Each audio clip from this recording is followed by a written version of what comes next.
75 years. Ito po ang Presidential Broadcast Service.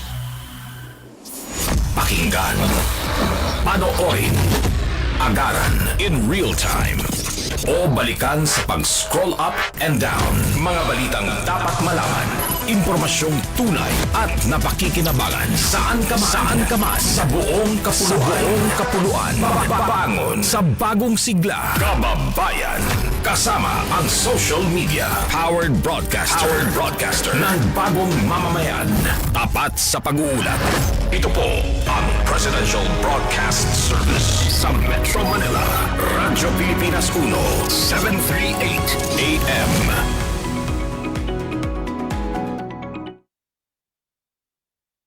Ang oras, 2 minuto makalipas ang alas 9. Ang mga latest, ang mga trending.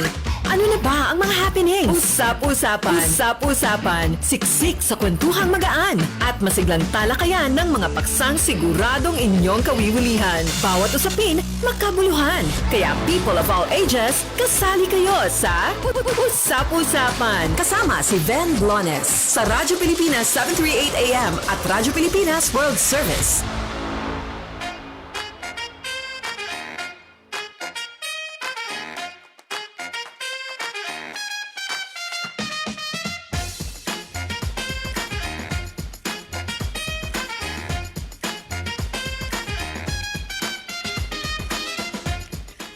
Magandang umaga po muli sa ating mga tagapakinig. Welcome po muli sa ating programang Usap-Usapan. Hanggang mamaya po tayong alas 10, magkakasama-sama at syempre marami po tayong pag-uusapan ngayong araw na ito.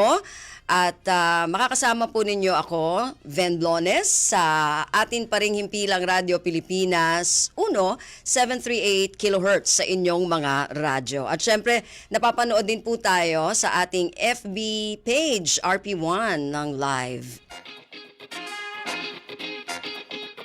Naku, medyo mabigat yung ating pag-uusapan sa unang bahagi, no? Pero I'm sure may papaliwanag ito ng husto na ating guest ngayong umaga. Ang ating unang bahagi ay ang tungkol sa genome editing at makakasama natin ang Executive Director ng Philippine Genome Center, si Dr. Cynthia Saloma. At sa ikalawang bahagi naman, makakasama natin mula sa Human Settlement Adjudication Commission o HSAC, si Attorney Mark Azius S. Rafael, Attorney 5, Head ng Legal Division, HSAC Regional Adjudication Branch 10. So, bilisan na po natin. Dumako na tayo sa unang bahagi ng ating programa via Zoom. Makakasama natin si Dr. Cynthia Saloma, Executive Director ng Philippine Genome Center. Doc Cynthia, magandang umaga. Long time no hear, long time no see. Magandang umaga naman po sa inyo, Glenn, at sa ating mga tagapakinig dito sa Radyo Pilipinas. At long time no see nga po. Pero it's so nice to be back to your program. Alam mo, Doc Cynthia, naalala ko, bago pa lang magsimula o nagsisimula pa lang natin marinig yung COVID, di ba?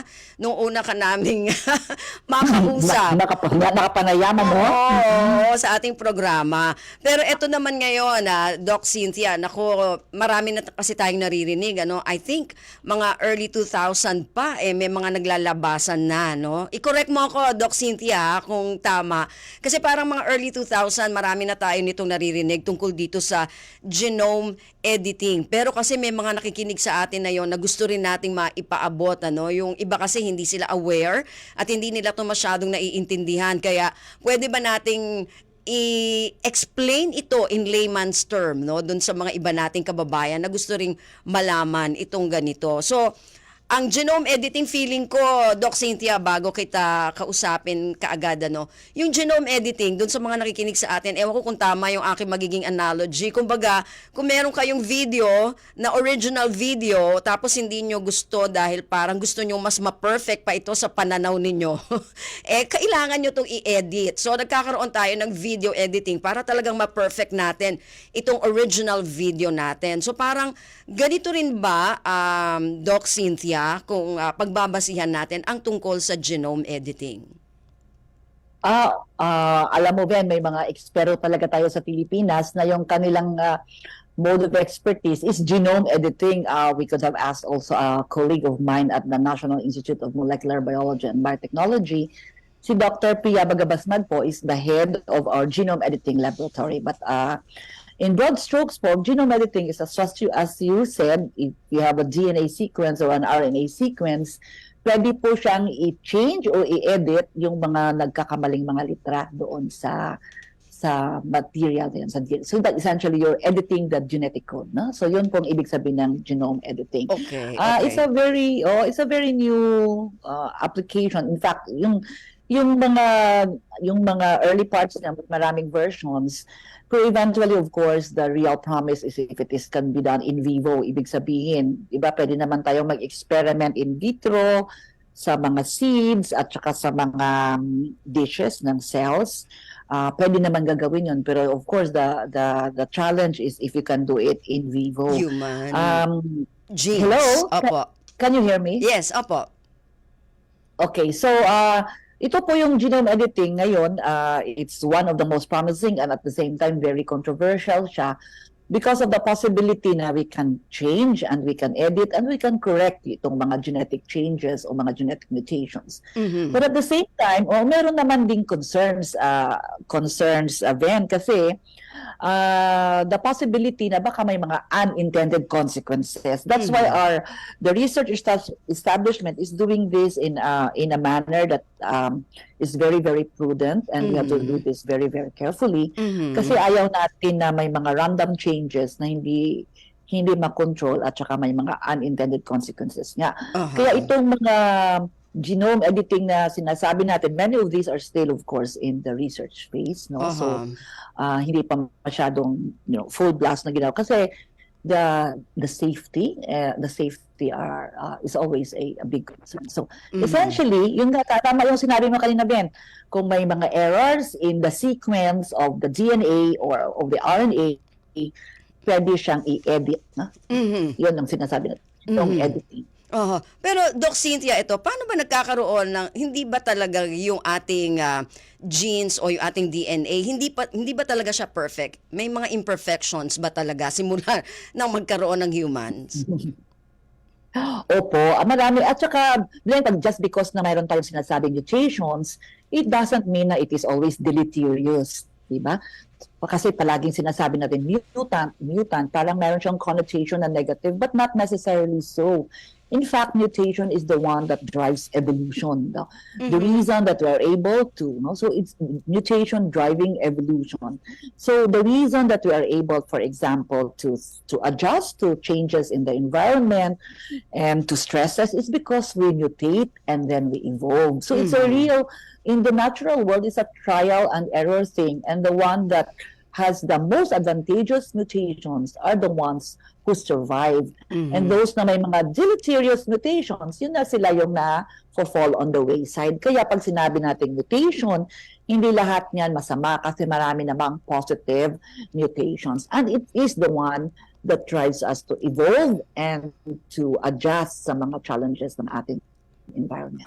So ibig sabihin, Doc Cynthia, pag may dumadating na mga challenges sa atin, doon nagsisimula yung mutation o yung evolution ng human. Opo. Meron naman din po na yung mutations as a response to stress, meron naman nangyayaring mga random mutations. No? So sometimes you don't completely know. So some of them can be because of chemicals. Some of them can be of environmental stresses. Or some of these are, we don't know during the process siguro ng cell division. Meron din kasi siyang error during the process of replication. Hindi siya foolproof. Of course, tayo sa ating evolution at sa atin sa humans, meron naman tayong sinasabi nating proofreading mechanism. Kaya kung minsan, pag may pagkakamali, magpo-pause muna siya at i-repair niya. Tapos kung sobra talaga, pwedeng mamamatay ang cell na yon at hindi na mabubuhay. So marami pong ano ba ito? Parang mga guarantees or na ginagawa yung ating katawan para naman yung errors in the replication, for example, can be corrected, but still, makakalusot pa rin po. Kaya nga tayo, for example, nag-evolve tayo. We are not perfect replicas of the people before us. No? So, that's positive in the sense na we evolve. It's driving evolution. Aha. Pero yun nga, Doc Cynthia, no, yung pag-edit natin na ito, parang hindi ito natural di ba? Hindi siya mutation or evolution by nature. Oo. O hindi So, siya natural. That's right.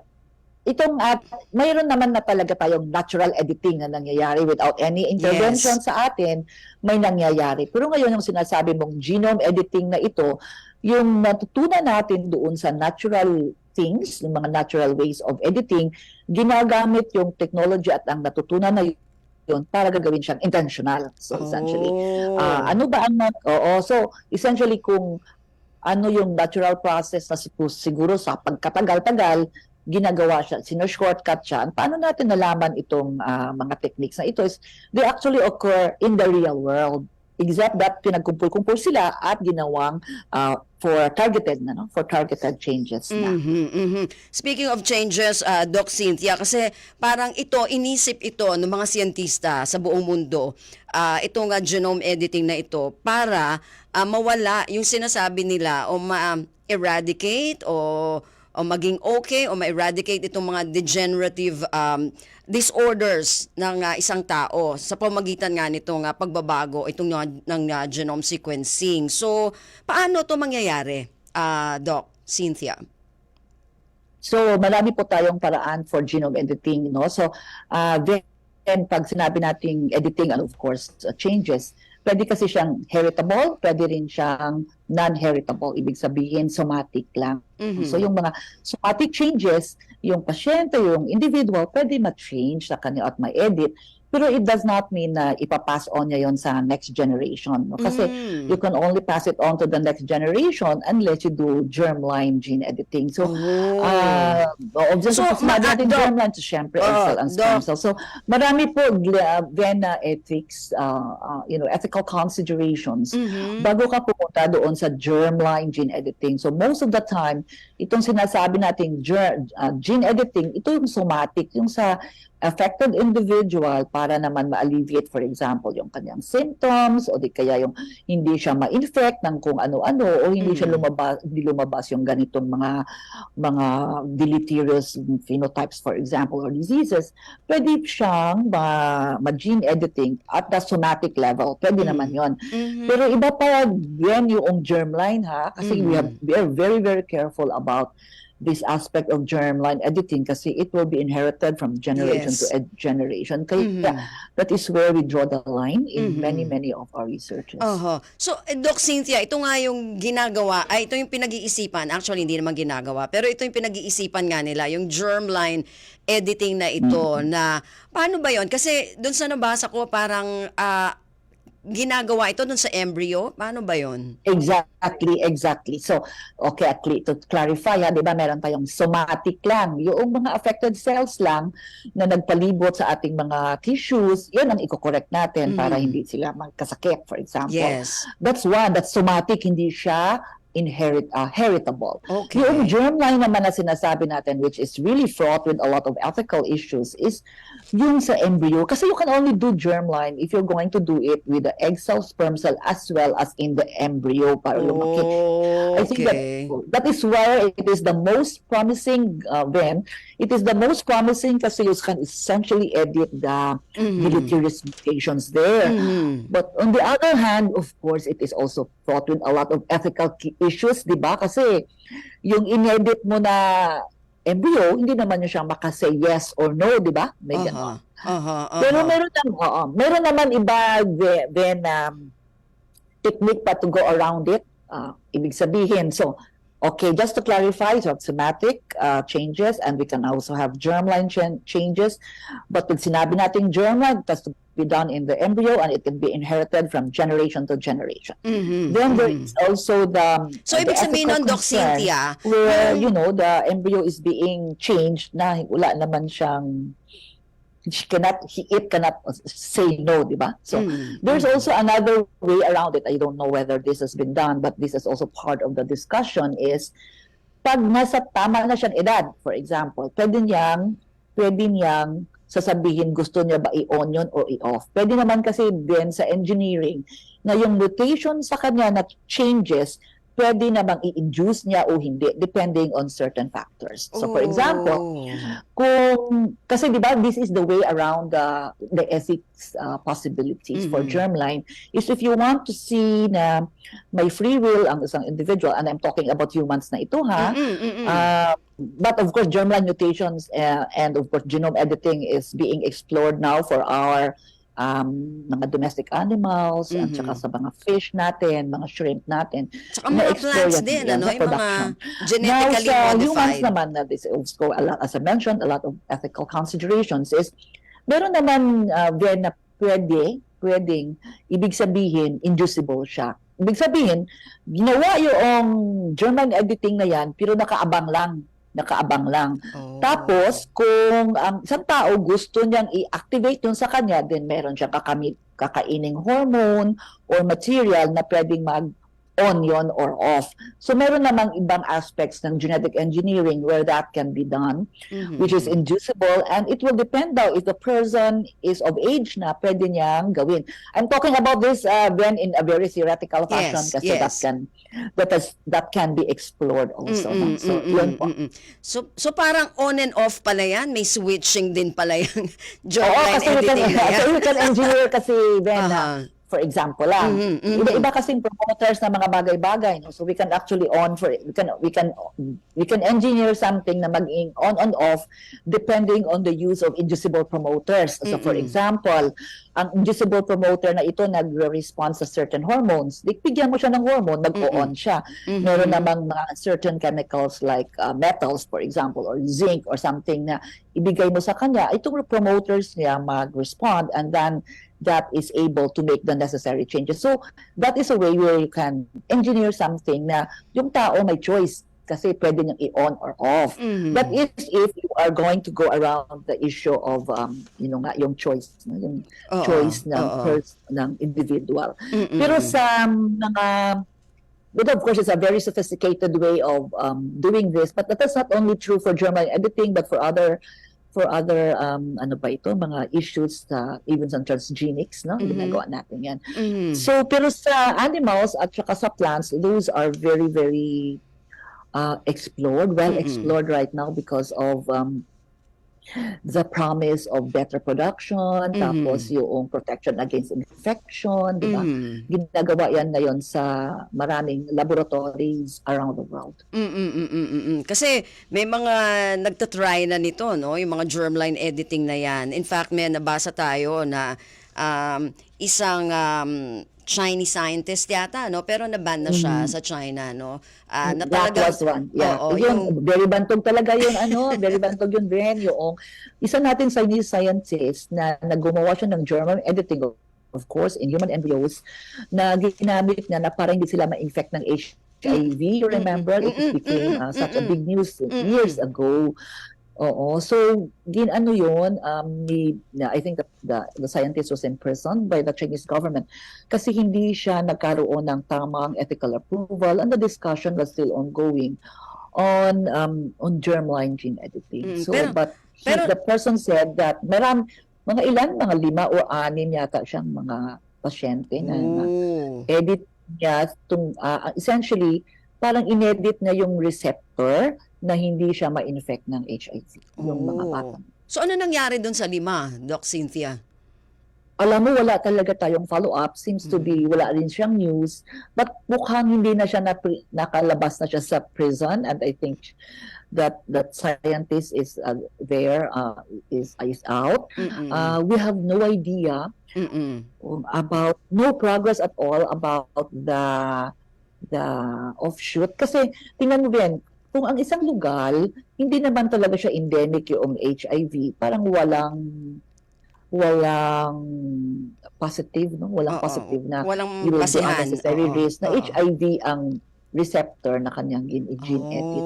So that was also the issue. But of course, the person probably in his enthusiasm to try it, marami siyang skip na procedures at hindi nagkaroon ng tamang ethical clearance. Nako, yun naman. Kasi, Doc Cynthia, tama ba na may mga ginagawa na din sila? Hindi ko alam yung tungkol doon sa, may binanggit ka kanina, yung ano yun, somatic ba yun? Somatic?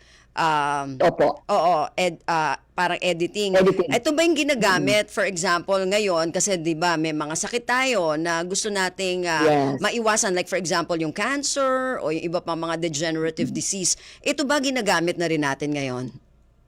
I think as far as I know, they are all still in the experimental stage. In many cases, they are being done in model organisms and in animals muna bago ang humans. So yung somatic naman, this is really, really promising in the sense that it can really alleviate, for example, the pain and the severity of the disease. Pero nga, as I mentioned to you, bago tayo pumunta sa isang bagong teknolohiya, siguraduhin talaga natin na walang unintended consequences. No? Kasi Yun na nga. how sure are you na ang ating changes na ginagawa, yun lang yung material na yun ang change. Paano kung yung mga sa tabi-tabing mga genes na apektuhan din? Kaya yun talagang masusing pinag-aaralan din bago tayo pumunta sa, sa truly translational research. But that is very, very promising. Ang power nitong genome editing is being explored right now for degenerative diseases as well as, of course, for cancer. In a somatic fashion, somatic mo, hindi sa embryo. Oo. O yun, ano natin doon sa mga nakikinig sa atin, dalawa po yung editing kasi na ginagamit no doon sa ating genes. Yung isa, paano ba natin papaliwanag yung ating genes o yung DNA, yung ating pagkakagawa, yung pagkakagawa sa atin, no, yung komposisyon ng ating pagkatao, Opo. yung ating katawan, yan. And, Okay, so bawat cells natin sa nucleus, kasi tayo eukaryotes tayo, no, sa bawat cell natin sa nucleus, may pare-pareho po tayong DNA. So kahit yung cell natin nang galing sa neuron or sa skin or sa liver, ang ating DNA po pare-pareho. Yung ating, of course, yung red blood cells natin, no, wala na po yan ng DNA kasi wala na yan nucleus. Pero meron po tayong ng DNA na may sequences dyan. So for the human genome is 3 times 10 to the 9 bases, haploid genome. So yung DNA po natin, bago tayo makagawa, for example, ng protein, nata-translate siya into an RNA, tapos nagagawa siya maging protein. So kumbaga para siyang code, no? Para siyang, Ayun, yung natawag code. natin siyang genetic code Ayan. na meron doong instructions kung paano gumawa nitong mga protein at saka mga RNA products. Ayun. So, sa madaling salita, hindi ko alam kung paano ko kasi bibigyan ng analogy pero parang gano'n, yung ating... Alam, instruction manual siya. Para sa Ayun. instruction manual. Ayun, yung may Yeah. manual na ito yung manual na may mga instruction sa ating katawan para kung ano yung dapat gawin natin sa ating katawan o kung anong ginagawa sa ating katawan. Ngayon, may mga sinasabi sila na pwedeng itong baguhin, yung editing nga, no? At dalawa, yung sinabi ni Ma'am Cynthia kanina, ni Doc Cynthia, yung isa somatic, yung isa naman germline na editing. Pero sabi ni Doc Cynthia, mas ngayon ay pinagtutuunan ng pansin yung somatic kasi hindi ito mai-inherit, no? Kung sakaling magkaroon ng pagbabago o pag-e-edit. Ang hirap talaga pagka-science, eh. Ang hirap talaga ipaliwanag sa mas... kasi na lumabas ito, Glenn, kasi we now have a lot of technologies, for example, to sequence the entire genome, di ba? Matagal din natin at saka na bumaba na rin yung presyo sa whole genome sequencing. So for example, pag magkakaroon ng mga genome editing na nangyayari, ang mga scientists natin, pwede niya nang i-sequence the entire thing para malaman niya at ma-check niya kung ano ba talaga yung na-edit, tama pa talaga yung editing na nangyayari o hindi. Aha, naku, yun. Medyo na talaga, no? Pero, Doc Cynthia, ito pala. Kasi yung speaking of technology, kasi sabi mo kanina talagang may mga technology, tas nabasa ko yung CRISPR-Cas9. Paano ginagamit? Paano ginagamit ito dyan sa gene editing na yan? So itong CRISPR-Cas9, meron tayong enzymes at saka may mga kasama siyang DNA sequence, no. So meron tayong ginamit, nakuha actually ito sa I think bacteria, na by the way by which the bacteria, for example, detects incoming viruses and materials. So yung mga naintindihan natin doon sa bacteria na kumbaga yung machinery niya na ginamit na ngayon na pwede palang pagdugtong-dugtungin itong mga enzymes na ito, na pwede pala siyang magka-nick at saka makakorek ng area kung saan may pagkakamali. So, yun, CRISPR-Cas9. I think nanalo na nga yata sila ng Nobel Prize, di ba? Sa physiology or medicine for the discovery. Kasi it's a very revolutionary way Yes. of editing the genome. Doc Cynthia, ito kasi pinag-uusapan natin dito, parang ang sinasabi ng mga siyentista kasi para mas gumanda, no, yung ating sequencing, tapos mas malalayo na tayo sa mga sakit kung sakaling itutuloy ito, no, yung mga editing na ito. Pero sabi mo rin kanina, Doc Cynthia, may mga consequences na maaring mangyari. So, ano yung mga naaral na study sa yung mga pag-aaral sa studies ninyo na pwedeng maging consequence kung sakali na magkamali tayo?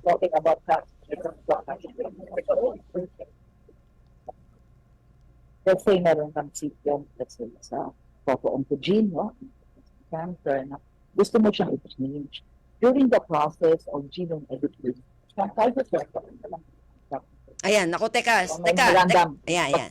Random, ibig sabihin, ito lang gusto mong i-change. Pero nagkakataon na, ay, nang sinequence mo na, may change pala sa kabila, na hindi mo yan pinlano, di ba? Na hindi mo yan pinlano. So, for the most part, Ben, ang mga changes pwede namang walang consequence kasi benign, ibig sabihin. Parang pumasok lang siya doon, hindi naman siya nagiging DNA at hindi naman siya nagiging protein product. Pwede naman siya maging benign. But there's also a possibility, even if small, na mapasok sa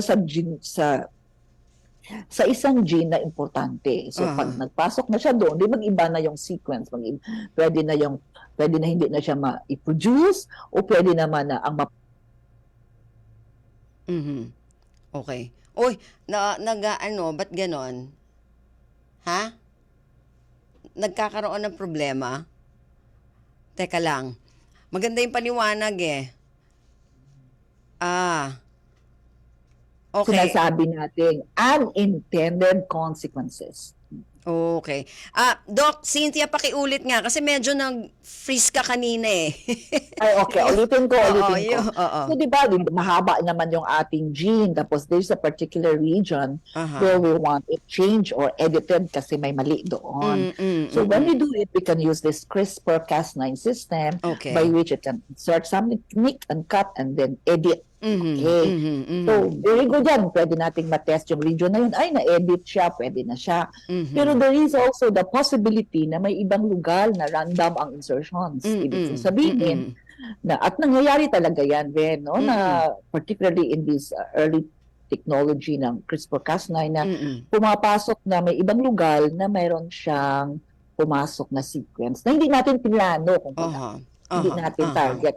So but we try to test kung saan siya pumunta kasi kaya na natin gumawa ng whole genome sequencing. Dati kasi yung region yung region na pinagkakaabalahan mo, yun lang yung isi-sequence mo.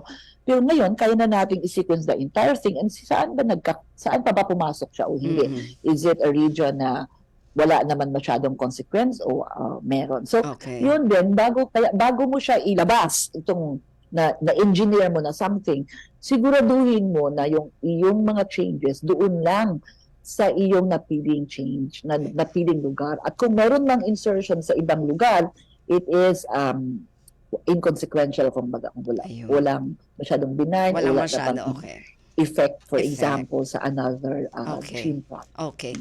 Naku, Doc Cynthia. Pero last, mabilisan lang, Doc Cynthia. Dito ba sa Pilipinas, eto bago ka lang magpaalam, dito ba sa Pilipinas ay meron na rin tayong ganito na mga isinasagawa na mga trial? Sa humans, of course, wala. Pero we are doing this in the lab in MBB that is being done in some bacteria. And also, naririnig ko, Ben, is they are also, I don't know whether this is already done in full blast, but they're also considering this in plants as well as in fish. So sa fish, I think it's on the planning or stage or near implementation. Yung sa plants, I'm not so sure yet, but mga 2 years ago, just before the pandemic, there has been a lot of discussion din tungkol dito sa ethics ng plant and animals and what are the guidelines that should be formulated. But sa aming laboratory dito sa MBB, meron po isang laboratory na genome editing laboratory, ang kanyang pangalan, and they're doing this in cells, no? And also in hindi ko pala nasabi sa inyo, Ben. This is very interesting. Ginagamit namin itong technology na ito to engineer cells where we are testing whether the antibodies produced by individuals who have been formerly infected by COVID will be protective of them. Yun pala sa genome editing lab. Yun pala ginagawa namin noon under the leadership of Dr. Pia Bagamasman na nagre-recruit po kami ng pasyente, Ben. For example, meron sila alpha, beta, gamma, delta, Omicron, no? Diba may mga antibodies sila na produce, diba? So gusto natin titingnan, ito bang antibody niya nagawa, na na-produce, maging neutralizing ba kung i-infect siya ng ganitong virus. Okay. Doc Cynthia, so we cannot do that. Doc Cynthia, siguro part 2 natin yan. Maganda yung sinasabi mo, ha? Gusto ko yan. Gusto ko yan. lang ang example ko, Ben. Pwede ba nga may part 2 tayo? Sa Pilipinas natin. Yung genome editing na yan. We do that, of course, now for COVID infection. In vitro. Ayan, Doc Cynthia, yan ang ating part 2, yung ginagawa nyo para dun sa mga nagkaroon ng COVID infection. Oo, at saka imbitahin natin si Dr. Bagamasman din para siya mag-explain ng research nila. Sige. Thank you very much, Doc Cynthia, ha, sa uulitin. Thank you so much. Okay. Si Doc Cynthia, ang Executive Director ng Philippine Genome Center. At babalik tayo, mamaya makakasama naman natin ang mga kaibigan natin mula sa HSAC. Ayan, sa ilang paalala lang muna. Nasaan ka man, kasama nyo ang Radyo Pilipinas. Kaya naman, we placed 5th sa overall ranking sa Nielsen September 2023 Poll Survey. Be it on the road or at work, we are there to deliver the latest and freshest news while dismissing misinformation at disinformation. Thank you for your continuous trust. Tapat sa pag-uulat Radyo Pilipinas 738 AM. Ipamalas ang talento. Ipakita ang galing. Sumali sa Media and Information Literacy. Maging mapanuri Digital Logo Making Contest. This is open to all Filipino youth aged 10 to 24 residing in the Philippines at kayang gumawa ng original and organic logo na magsasalarawan sa Maging Mapanuri campaign. Narito ang ilan sa mga dapat tandaan. Red, blue, yellow, and white ang mga kulay na dominante sa inyong gawa. Bawal ang artificial intelligence or AI-generated logo. Kailangang high definition ang logo in JPEG or PNG format. Isang entry lamang bawat kalahok ang pinapayagan. Ipasa ang inyong entry sa MILC@pco.gov.ph with the subject MIL Logo Making Contest plus participant's last name. Sa body naman ng email ay ilagay ang inyong kumpletong contact information at ang 300-word maximum explanation sa konsepto ng inyong logo. 50,000 pesos ang premyong naghihintay sa mapipiling panalo para sa buong mechanics at iba pang impormasyon. Bisitahin ang official Facebook page ng PCO. Media and Information Literacy. Maging mapanuri Digital Logo Making Contest. Hatid sa inyo ng Presidential Communications Office, Radyo Pilipinas, Republika FM1 at Capital FM2. This is a public service announcement. VOG. Ito ay isang uri ng air pollution na galing sa bulkan. Ito ay nagtataglay ng sulfur dioxide na kapag nalanghap ay maaaring magdulot ng pag-ubo, hirap sa paghinga, pangangati ng lalamunan, paninikip ng dibdib at iritasyon sa mata. Mapanganib ito para sa mga taong may hika, sakit sa baga, sakit sa puso, matatanda, buntis at mga bata.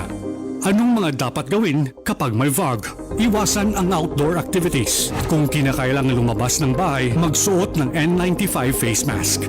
Kung may iritasyon sa mata, dahan-dahang banlawan ng mata gamit ang malinis na tubig. Dalasan ang pag-inom ng tubig kung sakaling makaranas ng paninikip ng dibdib o hirap sa paghinga. At kung patuloy na mahirapan sa paghinga, dalhin ang pasyente sa paggamutan. Maging alerto at ingatan ang sarili mula sa panganib na hatid ng VOG. This is a public service announcement Public service announcement. from PBS, Presidential Broadcast Service, and Radyo Pilipinas. Mahahalagang issue, maiinit na balita at talakayan alamin sa mas pinaganda, mas pinalawak, mas pinalakas. Radyo Pilipinas, 738 sa Metro Manila. Mga kwentong nakakatuwa. Mga usaping kapupulutan ng aral. Usap-usapan. Kasama si Ben Blones sa Radyo Pilipinas 738 AM at Radyo Pilipinas World Service. Okay, balik tayo sa ating programa Usap-Usapan. Ngayon pong araw na ito ng Sabado at nasa via Zoom na rin ang ating makakasama mula sa HSAC, ang Regional Adjudication Branch 10 na head ng Legal Division at Attorney 5, si Attorney Mark Azius Rafael. Sir, magandang umaga po. Magandang umaga po, ma'am, at sa tagapakinig ng Radyo Pilipinas. Okay. Maganda po. Umaga. Oh, okay. So sir, nako, ang pag-uusapan naman natin ngayon ay tungkol sa adjudication process naman, yung flow ng adjudication process. Paano po yung kasi may mga napag-usapan na natin, yung mga kaso na pwedeng i-file sa inyong tanggapan. Pero siguro pwede nating balikan ng konti yon, yung mga kaso na yan na pwedeng i-file sa inyong tanggapan. Ang tanong po ng marami kasi, paano at gaano katagal naman dinidinig yung inyong kaso. Pero bago yon, baka pwedeng balikan lang natin ng konti yung mga kaso na pwede nating i-file. Ang pwede i-file sa Human Settlements Adjudication Commission ay yung mga kaso or dispute na sa concerning homeowners association, real estate development, and other similar arrangement. Tulad ng claim ng refund, claim ng specific performance, at iba pa. Pwede rin po yung away ng mga asosasyon na tulad ng election contest, kung sino po yung talagang leader ng isang homeowners association. So pwede rin po kami mag-resolve ng ganong mga kaso po. Okay. So yung mga ganun pala, ang mga usually nagiging kaso na maaring i-file doon sa HSAC o doon sa Human Settlements Adjudication Commission. So ayan, doon na tayo, Attorney Rafael, paano naman yung ginagawa yung proseso para yung general flow of adjudication process before the HSAC or Human Adjudication Commission, una po is magpapile po ang complainant. Magsisimula pa tayo sa isang verified complaint. Okay. So ang tanong natin, saan po natin ipapile ito? Ito po usually po pinapile po yung verified complaint kung saan po yung isang region kung saan po yung nakalocate yung project. O for example po, nasa Pampanga, so sa Regional Adjudication Board ng Region 3 ng Pampanga po. Okay. Kung doon nangyari. Doon po nila ipapile yung verified complaint. Pwede rin po na ang isang complaint, pwede rin po ipapile kung saan po resident yung isang complainant or ang principal office po ng isang homeowners association. Pwede rin po doon. So mamili na lang po yung complainant, either yung residente niya or yung principal office ng isang asosasyon or sa kung saan yung project ng subdivision. Ayun. So tatlo yung pwede nilang pagpilian. Opo. Okay. So, mag-start po yung general flow of adjudication process natin ng HSAC sa isang verified complaint na pwede po kayo kumuha ng inyong abogado or pwede kayong pumunta sa hsac.gov.ph. Meron po kaming digital copy doon na pwede ninyong i-download and then mag-fill in na lang kayo or i-encode ninyo sa computer yung isang verified complaint. Pagpapile kayo sa any regional adjudication branch in triplicate o 3 kopya para sa amin, at saka depende na po kung ilang respondents ang bibigyan nyo ng kopya. Kung 2, so magiging 5 plus sa'yo, 1, so 6 lahat ang ipe-prepare mong verified complaint. Pag sinabi po natin, attorney, na verified Anong ibig sabihin? Ibig sabihin po ng verified, nagsusturn in po kayo na lahat ng nilagay niyong statement o salaysay sa inyong verified complaint ay totoo, Okay. genuine, at hindi lamang imagination. Oo, you filing your verified complaint in good faith. Okay. At saka hindi lang yun po, meron din pong pag-file po, dapat po magbabayad po kayo ng legal fees or filing fees po. Okay, pero yung verified complaint, sino nagbe-verify nun? Sino nagbe-verify na okay nga yung complaint?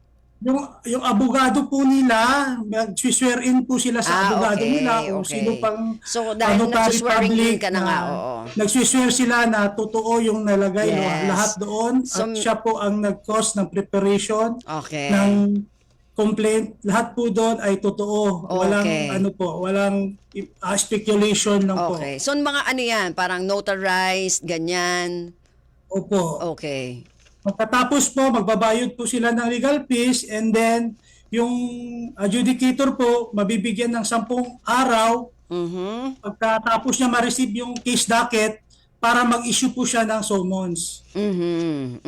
Sa loob ng 10 days, pag-receive po niya ng kaso, titingnan niya po muna kung may jurisdiction po yung kaso na dapat ba talaga i-file sa aming tanggapan. Okay. Eh kung sa tingin niya, outright po, i-dismiss po ng regional adjudicator yan, diretso. Pag nakita niya walang jurisdiction. Aha. Sa loob ng 10 araw, yung nakita niya na okay naman yung verified complaint, mag-i-issue yan ng summons. Papunta sa complaint sa respondent po. Okay. Para ma-acquire natin yung jurisdiction ng respondent po. Okay, okay. So, At yung para rin po masatisfy yung requirement ng due process. Ayun. Okay, so after 10 days, makakatanggap na ng summon yung mga respondent, no? Pag okay yung complaint, okay? Nakasaad po doon sa summons na siya po ay obligado mag-file ng answer ng 20 days. Non-extendable po yung 20 days na period for the respondent to Okay. file an answer. Okay. Po. Yung answer po, pag nag-file po sila, bibigyan din po nila yung yung complainant. Okay. Aha. So, ano, tapos po nun, Okay. kung walang abogado, yung respondent, pwede po rin po sila mag-download ng digital copy sa website namin. Okay. Nandoon din po yung digital copy or as template para guide po nung respondent po.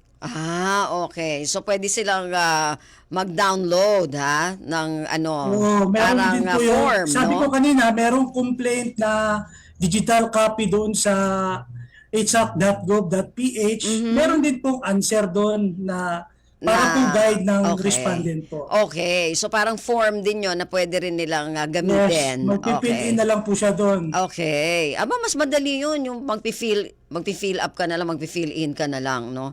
So, Opo, pagkatapos mas nun, madali po. Pagkatapos po ng answer, magsiset na yun ng mandatory conference po. okay. Yung mandatory conference po, 30 days po yan, which include also the mandatory conference mediation po. Mandatory mediation po. Okay. So, may magmi-mediate. Opo. Yung adjudicator po Ang pwede mag-mediate. na po i-refer sa mediator sa opisina namin Okay. para i-mediate po yung kaso Okay. sa loob ng 30 days. And then extendable po siya ng another 30 days if the parties will agree po para sa Okay. extension. Kasi po pag mediation kailangan po ng mataas na panahon or oras. Okay. So, Para magkakaroon ng mediation pala, no? Pagkatapos Opo. nung pagsagot ng respondent dun sa kanilang summon, ay magkakaroon naman ng mediation, yung mandatory conference na sinasabi mo, attorney, no? Yes. Okay. Mandatory conference, it includes mediation doon sa MANCOM or mandatory conference. Okay. So, hahanapin yung win-win solution for both parties kung okay sila. Kung ayaw naman nila, yung either parties may move for the termination of the mediation proceedings or conference. Okay. So, And ano then mangyayari? na inassign ni regional adjudicator, i-elevate niya ngayon. Magbibigay siya ng mediator's report plus i-elevate niya yung lahat ng records na nakuha niya na nirepair ng regional adjudicator balik sa kay regional adjudicator po. Mhm. O, babalik doon kay adjudicator. So, pagbalik kay adjudicator, ano na mangyayari? So, since fail nga yung Yung mediation. mediation, magmamangkom yan siya, yung mandatory conference. Okay. So, doon, isisimplify niya ang yung issue, tatanong yan siya ng mga admission and stipulation, kung ano ba yung i-admit ng both parties. And then, after ng MANCOM or mandatory conference, yung regional adjudicator will issue an order directing the parties to file within 15 calendar days Okay. ng position paper and draft decision po. Mhm. Mhm. Okay, tapos Doon po sa position paper and draft decision, doon po nakasaad po ng mga papel ng complainant and respondent yung mga affidavit o witnesses nila, mga documentary evidence, telling the regional adjudicator or convincing them bakit sila mananalo sa kaso na ito. Okay. Okay. Opo. So, ganun na, no? Hindi sila nagkasundo. Walang nangyari dun sa mediation. So, ito na. Pag walang nangyari sa mediation, magpa-file sila ng kani-kanilang mga position papers para ibigay ulit dun sa adjudicator. At dito, magbabase yung adjudicator. Opo, bibigyan po sila ng 15 days para magsumite ng position paper and draft decision. So, pag natanggap na ng regional adjudicator yung position paper nila and draft decision, doon na po mag-resolve ng kaso yung regional adjudicator ng 19 calendar days. 90 calendar days. 90. So, ibig sabihin 3 buwan. O 3 buwan sa huli. Mag-start po yun sa huling tinanggap niya yung papel ng either po ng Ng respondents or ng complainant. or respondent. Okay. Kasi po minsan po ang respondent po nauna mag-submit ng position paper and draft resolution. Minsan po nahuhuli po yung complainant mag-pass po. So yung pinakahuli nag-submit ng position paper and draft decision, doon to tayo magka-count ng 90 days. Okay. Okay. Basta po hindi po lalagpas ng 15 days from from the order setting for directing them to file a position paper and draft decision. Okay, okay. Paano daw kung hindi makapagsumite sa tamang oras? 'Di ba meron tayong talagang parang 15 days period, po. oo. 15 days. Oh, pag hindi sila nakapagsumite dun sa Pag hindi within po that 15 nakasumite ng days. position paper or draft decision, yung either of the parties complainant ba or respondent, ang regional adjudicator will decide kung ano yung available na document na sa harapan niya. Okay. Pero kung halimbawa nga lahat ng dokumento hindi na ipasa dahil late nga dun sa 15 days. Kung liberal naman po yung natin, hindi naman po natin gusto na matatalo yung kabila na Na walang basta binigay na na lang papel. na i-disregard na lang po natin. Depende po kasi sa kaso. Kung talaga pong malaking kaso yan, tatanggapin po natin para po magdi-decide tayo based on the merit of the case. Okay. Ano ba usually yung mga malalakas na kaso? Siyempre po yung hindi pag-develop ng isang developer ng isang subdivision at nakabayad na po yung complainant. Okay. Million na po nabayad nila. Siyempre Okay. gusto nila ng specific performance to build that house and to give the title of the lot. Okay, sige. So, ilang araw yung magugugol para makuha yung desisyon? 90 days, po, no? ma'am, Okay. galing last na Okay. position paper and draft decision na pinasa Okay. ng parties. Kung- After that, pag natalo yung mga parties, mag-apila po sila sa division ng commission. Okay, tapos? Yung losing party po or yung agree sa decision ng regional adjudicator, magpapile po siya ng memorandum appeal appeal Okay. memorandum po. Verified Okay. din po tulad ng verified complaint po. Okay. So tapos, pagkatapos niyang apela, Magbabayad rin po siya ng appeal fee and also appeal bond po. okay. So after niyan, For example po, winning po siya ng money judgment and damages before the regional adjudicator, no, doon sa decision, nanalo po siya. Yun po, pag mag-aapila po sila, babayaran po nila yon as appeal bond po. Security Okay. po yon sa winning party po. okay. So pagkatapos niyan, attorney. Pagkatapos po ng